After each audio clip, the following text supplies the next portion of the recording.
ओम शांति। आज 25 मई 2025। आज की अव्यक्त बाप दादा मुरली के अनमोल मधुर महावाक्य सुनेंगे। मीठे मीठे बाबा के मीठे बच्चे। रिवाइज कोर्स है 4 सितंबर 2005 मधुबन। अव्यक्त बाप दादा मुरली का टाइटल है शिक्षा के साथ क्षमा और रहम को अपना लो।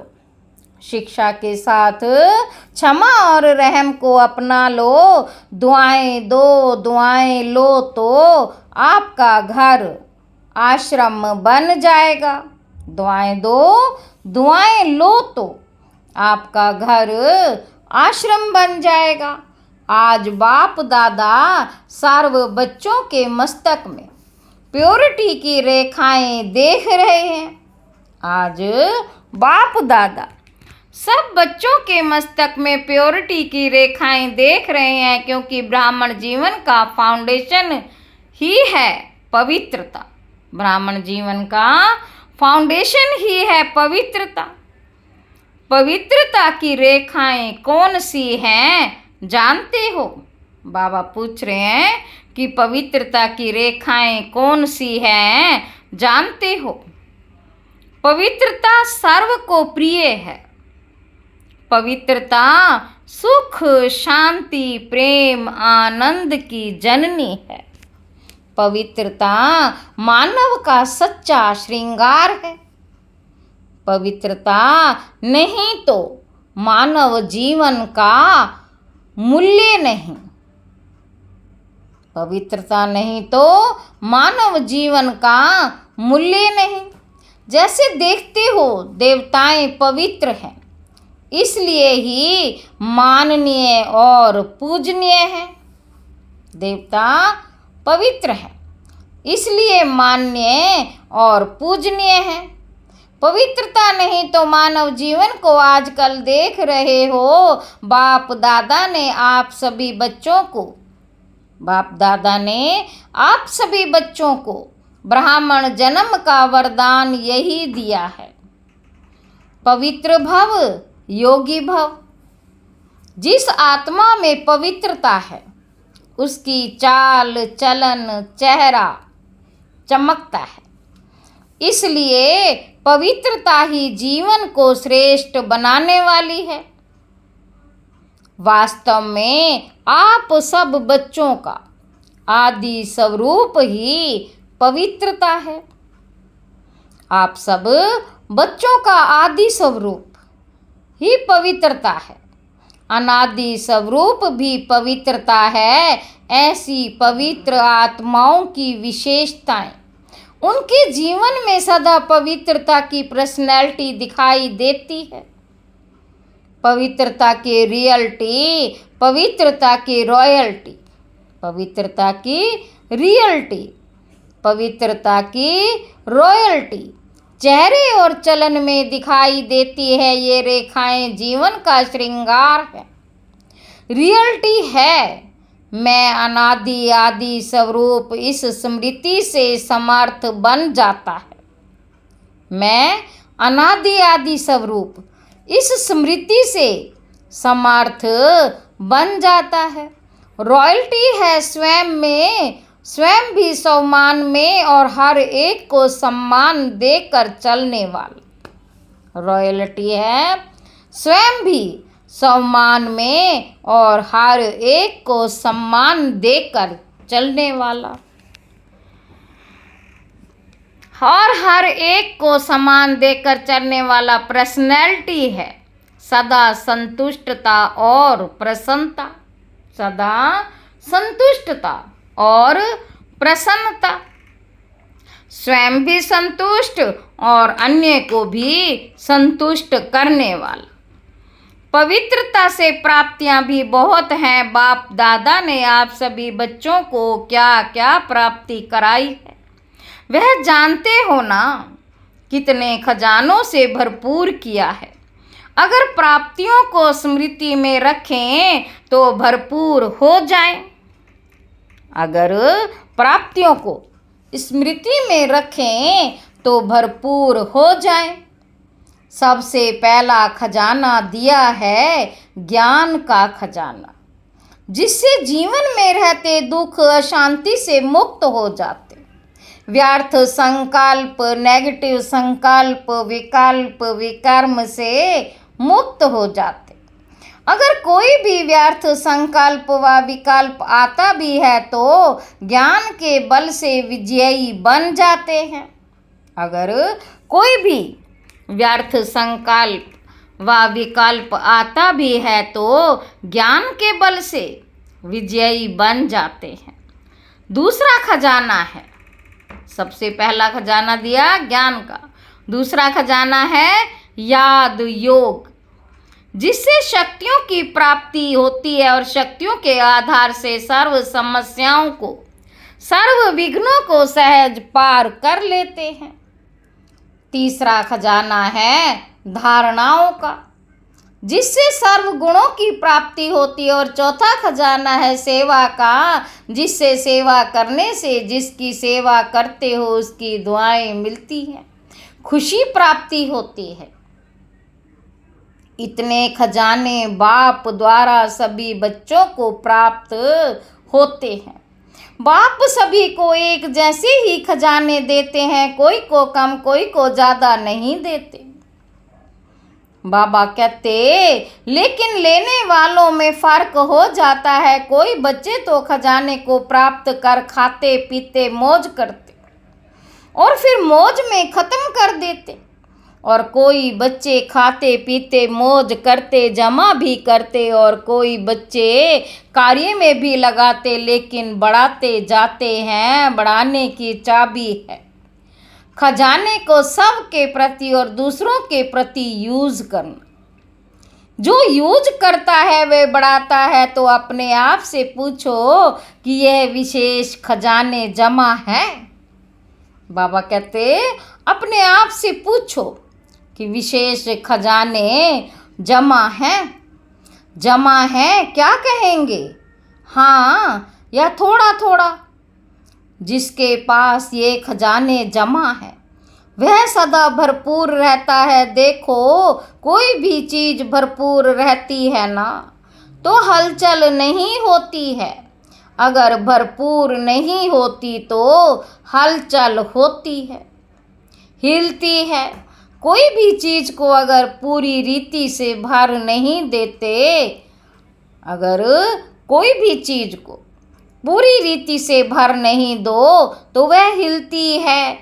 तो यहाँ भी अगर सर्व खजानों से भरपूर नहीं है तो हलचल होती है। सदा ये नशा रहे कि बाप के खजाने मेरा जन्म सिद्ध अधिकार है। बाप ने दिया आपने लिया तो सब खजाने किसके हुए? बाप ने दिया आपने लिया तो सब खजाने किसके हुए? आपके हो गए ना। तो जिसके पास खजाने हैं वह कितना नशे में रहता है। जैसे छोटा सा राजा का लड़का, छोटा सा राजा का लड़का राजकुमार होता है, पता भी नहीं होता कि बाप के पास क्या क्या खजाने हैं, लेकिन नशा रहता है कि बाप के खजाने मेरे खजाने, और खजाने की खुशी में रहता। अगर खुशी कम रहती है तो उसका कारण क्या होता है? बाबा पूछ रहे हैं। अगर खुशी कम रहती तो उसका कारण क्या होता है? बाप ने तो खजाने दिए हैं, सुना, लेकिन एक है सुनने वाले, दूसरे हैं समाने वाले। जो समाने वाले हैं वह नशे में रहते हैं। आज नए नए बच्चे भी आए हैं। बाप दादा आप लक्की बच्चों को आप सबके भाग्य की मुबारक दे रहे हैं। अपने भाग्य को पहचाना? बाबा पूछ रहे हैं कि आपने अपने भाग्य को पहचाना? परमात्म प्यार, अविनाशी प्यार, जो सिर्फ एक जन्म नहीं चलता, अनेक जन्म सदा ही प्यार कायम रहता। क्योंकि यह जो समय चल रहा है यह समय भी संगम युग, भाग्यवान युग है। सत्य को भी भाग्यवान कहते, लेकिन वर्तमान समय लेकिन वर्तमान समय संगम युग का समय उससे ही भाग्यवान है। क्यों? क्योंकि बाबा कहते इस संगम युग में ही बाप द्वारा अखंड भाग्य का वरदान वर्षा प्राप्त होता है। तो ऐसे संगम युग में भाग्यवान समय में आप सभी अपना भाग्य लेने के लिए पहुंच गए हो। बाप दादा बच्चों को बहुत एक सहज पुरुषार्थ की विधि सुनाते हैं। बाप दादा बच्चों को बहुत एक सहज पुरुषार्थ की विधि सुनाते हैं। सहज चाहते हो ना, मुश्किल तो नहीं चाहते हो ना। इन बच्चों को प्राणों को तो भाग्य की सहज विधि मिल गई है, मिली है ना, सबसे सहज। और कुछ भी नहीं करना, सिर्फ एक बात करना। एक बात तो कर सकते हो ना, हाँ करो या ना करो, कहो हाँ जी, तो सबसे सहज विधि है, सबसे सहज विधि है। अमृत वेले से लेके सबको जो भी मिले उसे दुआएं दो, दुआएं लो। चाहे क्रोधी भी आवे लेकिन आप उसको भी दुआएं दो और दुआएं लो, क्योंकि दुआएं तीव्र पुरुषार्थ का बहुत सहज यंत्र है। जैसे साइंस में रॉकेट है ना, साइंस में रॉकेट है ना, कितना जल्दी कार्य कर लेता है। ऐसे दुआएं देना, दुआएं लेना, ये भी एक बहुत सहज साधन है आगे बढ़ने का। अमृत वेले बाप से सहज याद से दुआएं लो। सारा दिन दुआएं दो, दुआएं लो। यह कर सकते हो, कर सकते हो तो हाथ उठाओ। बाबा कहते कोई बद्दुआ भी दे तो क्या करेंगे? आपको बार बार तंग करे तो देखो, आप परमात्मा के बच्चे, दाता के बच्चे, दाता हो ना, मास्टर दाता तो हो। तो दाता का काम क्या होता है? देना। तो सबसे अच्छी चीज है दुआएं देना। कैसा भी व्यक्ति हो लेकिन है तो आपका भाई बहन, परमात्मा के बच्चे तो भाई बहन हो ना। तो परमात्मा का बच्चा है, मेरा ईश्वरीय भाई है, ईश्वरीय बहन है, उसको क्या देंगे? बद्दुआ देंगे क्या? बाप कभी बद्दुआ देता है, देगा, देता है, हाँ या ना? हाँ ना करो, बहुत खुश रहेंगे। क्यों? अगर बद्दुआ वाले को भी आप दुआएं देंगे, वह दे ना दे, लेकिन आप दुआ लेंगे तो दुख क्यों होगा? बाप दादा आप आए हुए बच्चों को एक वरदान देता है। वरदान याद रखेंगे तो सदा खुश रहेंगे। वरदान सुनाएं, सुनेंगे। वरदान है, अगर आपको कोई दुख दे तो भी आप दुख लेना नहीं है। वह दे लेकिन आप नहीं लेना, क्योंकि देने वाले ने दे दिया, लेकिन लेने वाले तो आप हो ना। देने वाला लेने वाला नहीं है, देने वाला लेने वाला नहीं है। अगर वह बुरी चीज़ देता तो दुख देता, शांति देता तो बुरी चीज़ है ना। आपको दुख पसंद है? बाबा पूछ रहे हैं, तो बुरी चीज़ है ना। आपको दुख पसंद है? नहीं पसंद है ना, तो बुरी चीज़ हो गई ना। तो बुरी चीज़ ली जाती है क्या? कोई आपको बुरी चीज़ देवे तो आप ले लेंगे? लेंगे नहीं, लेंगे तो लेते क्यों हो? ले तो लेते हो ना, ले तो लेते हो ना। अगर दुख ले लेते हो तो दुखी कौन होता? दुखी कौन होता? बाबा पूछ रहे हैं, आप होते हो या वह होता? लेने वाला ज़्यादा दुखी होता है। अगर अभी से दुख लेंगे नहीं तो आधा दुख तो आपका दूर हो गया।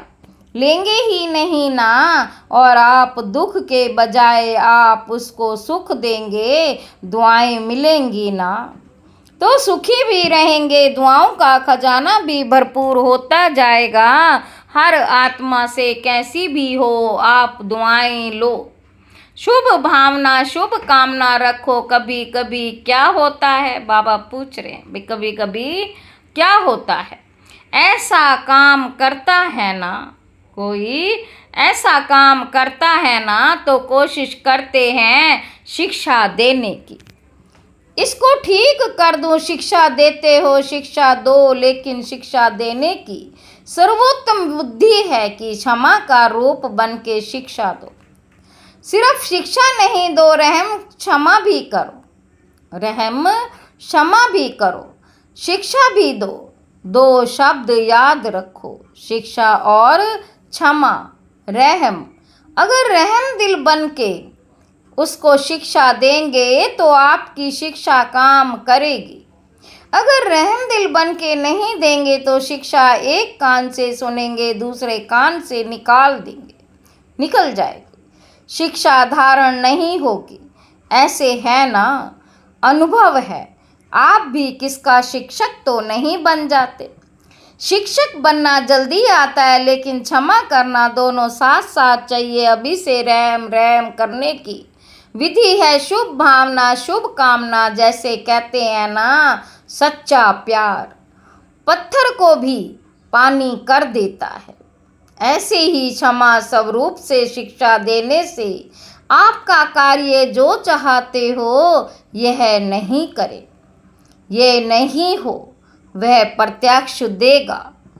बाबा कहते आपके रहम दिल बन शिक्षा देने का प्रभाव उसके कठोर दिल भी परिवर्तन हो जाएगा।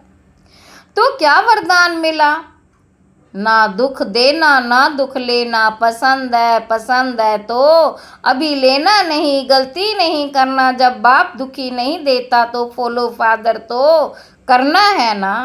कर रहे हैं कभी कभी थोड़ा, कभी डांट देते हैं, डांटना नहीं। रहम करो, रहम के साथ शिक्षा दो। बार बार किसी को डांटने से और ही आत्मा जो है ना वह दुश्मन बन जाती है, घृणा आ जाती है। परमात्म बच्चे हो ना, तो जैसे बाप पतित को भी पावन बनाने वाला, तो आप दुखी को सुख नहीं दे सकते, दुखी को सुख नहीं दे सकते हो। अभी जाकर ट्रायल करना, ट्रायल करेंगे ना तो पहले चैरिटी बिगिंस एट होम।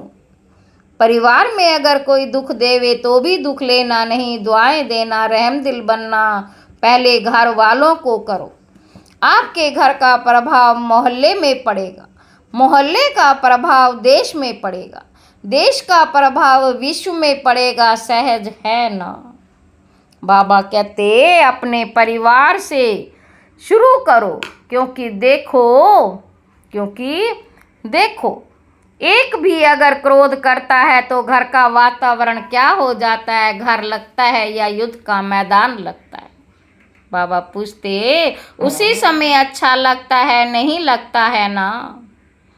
बाबा कहते आप लोगों के लिए भी आज VIP पीस के साथ मधुबन वाले समर्पित भाई बहनें भी सामने बैठे हैं। अपने अपने साथियों से, अपने अपने कार्यकर्ताओं से ना दुख लेना ना दुख देना, दुआएं देना और दुआएं लेना। अगर आप अधिकार से ऐसे समय पर भी दिल से मेरा बाबा कहेंगे, परमात्मा बाबा मेरा बाबा, तो कहावत है कि भगवान सदा हाजिर है। अगर आपने दिल से अधिकार रूप में ऐसे समय पर मेरा बाबा कहा तो बाप हजूर हाजिर हो जाएगा। क्योंकि बाप किस लिए है, बच्चों के लिए तो है। और अधिकारी बच्चों को बाप सहयोग नहीं दे, ये हो नहीं सकता। अधिकारी बच्चों को बाप सहयोग नहीं दे, यह हो नहीं सकता संभव। तो परिवर्तन करके जाना, जैसे आए वैसे नहीं जाना, परिवर्तन करके ही जाना। क्योंकि देखो इतना खर्चा करके आए हो, टिकट तो लगी ना, खर्चा भी किया, समय भी दिया, तो उसकी वैल्यू तो रखेंगे ना। तो वैल्यू है, बाबा पूछ रहे हैं भी वैल्यू है। सब परिवर्तन से पहले घर का परिवर्तन, फिर विश्व का परिवर्तन, देश का परिवर्तन, विश्व का देश का परिवर्तन।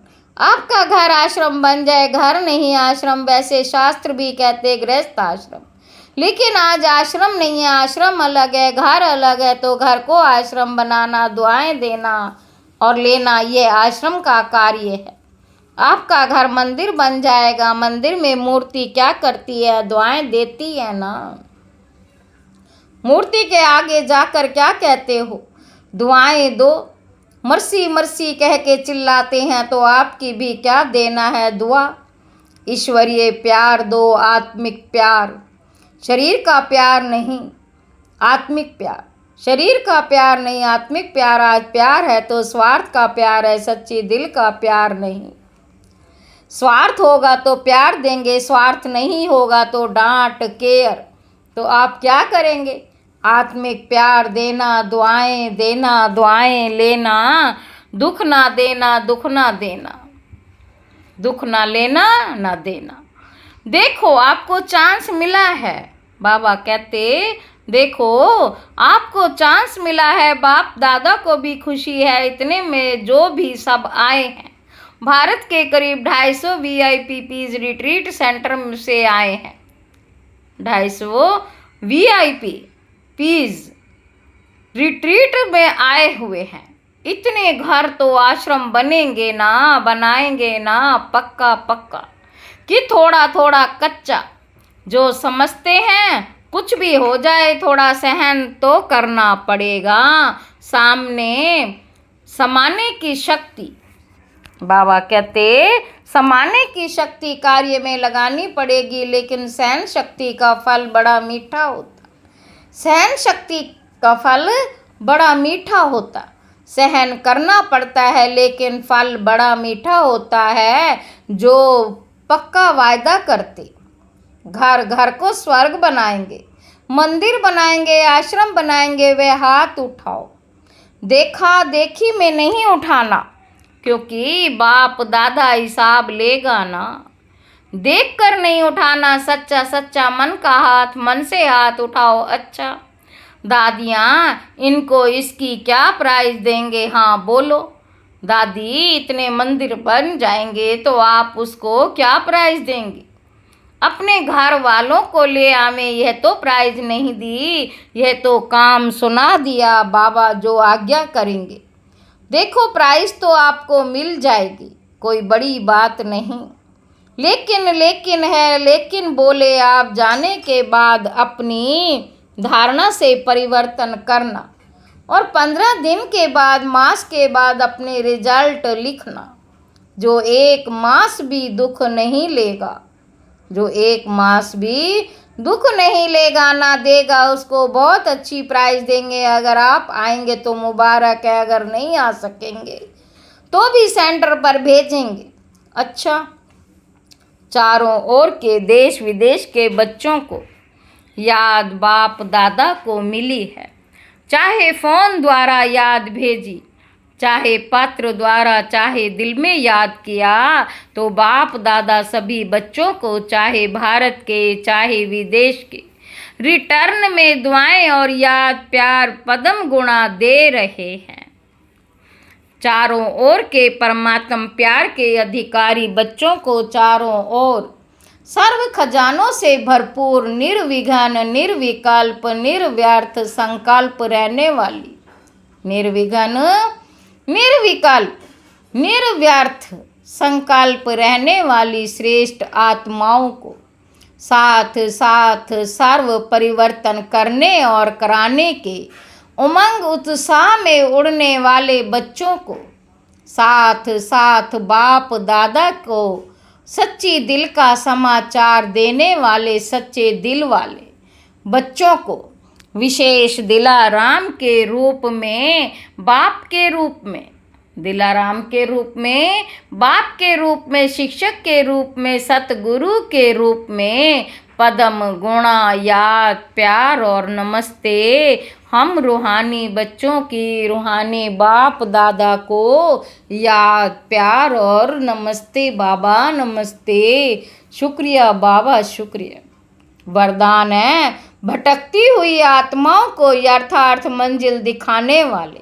भटकती हुई आत्माओं को यथार्थ मंजिल दिखाने वाले चैतन्य लाइट माइट हाउस भव। किसी भी भटकती हुई आत्मा को यथार्थ मंजिल दिखाने के लिए चैतन्य लाइट माइट हाउस बनो। इसके लिए दो बातें ध्यान पर रहे। एक, हर आत्मा की चाहना को परखना, जैसे योग्य डॉक्टर उसे कहा जाता जो नब्ज को जानता है। ऐसे परखने की शक्ति को सदा यूज करना। दूसरा पॉइंट है सदा अपने पास सर्व खजानों का अनुभव कायम करना। सदा ये लक्ष्य रखना कि सुनाना नहीं है, लेकिन सर्व संबंधों का सर्व शक्तियों का अनुभव कराना है।